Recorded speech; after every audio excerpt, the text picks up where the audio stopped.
Well, as the government steps up its awareness campaign against cybercrime, entertainment giant Sony has come under another hacker attack. This time, a hacker group has claimed it's stolen more than 1 million unencrypted passwords, email addresses and other key personal information. It follows 2 attacks in April where 77 million accounts were compromised. Well, Nick Ross is the ABC's technology editor and he joins me now in the studio. Nick, many thanks. Okay. Very interesting times at the moment. Now, this is the 3rd hit within just 3 months.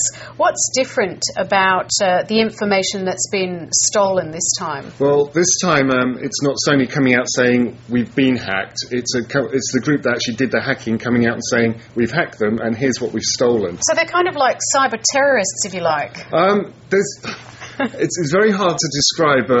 It depends which side of the fence you're on a bit here. I mean, they're terrorists in a way, but to dismiss what they're doing is a bit uneasy because... Why do you say dismiss what they're doing? Surely what they're doing is criminal. Well, it is, but at the same time, they're exposing some big flaws that really need to be fixed, and no one else will be exposing them. And the thing is, Sony said a few months ago that it learned all its lessons, it was completely secure now, and we've now got a huge list of unencrypted user passwords on the internet that anyone can get access to, and they've just blown all those claims out the water. Okay, so what does Sony need to do this time? Because obviously this is a massive public relations incident. I mean, Yes. It's not going to be easily solved.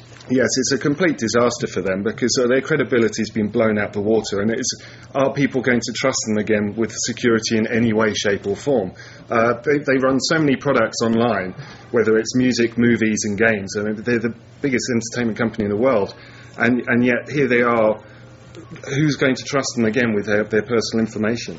What do we know about this group that's done the hacking? Well, they're called LulzSec, and Lulz is kind of an internet way of saying laugh out loud, and SEC is short for security. And they came to prominence just a week ago, basically. They hacked an American public broadcasting service who do Sesame Street.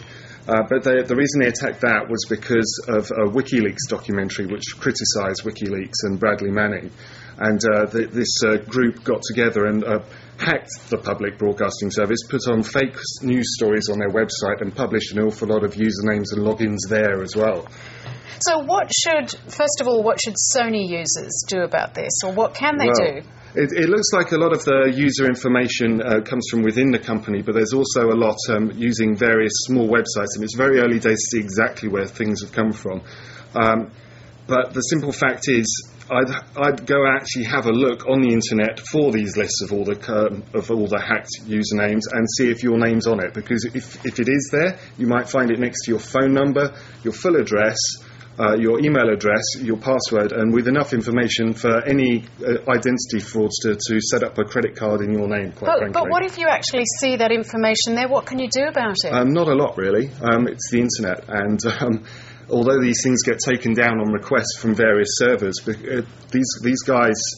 They know how to hide themselves, and although the information will gradually come down, the bad guys know it's all there already, I'm afraid, so you've just got to change your information as much as you possibly can. It's very worrying. Now, obviously, a lot of people might not be on Sony's books, but they might be on other books. Is there anything people should do to take precautions? Can you take precautions? Well, I think the lessons that got to be learned here are by major organisations and companies.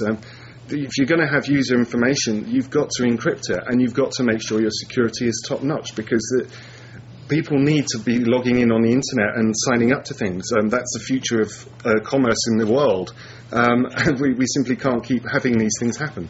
OK, well, Nick Ross, technology editor, thanks so much for filling us in on this really worrying development. Thanks for having me.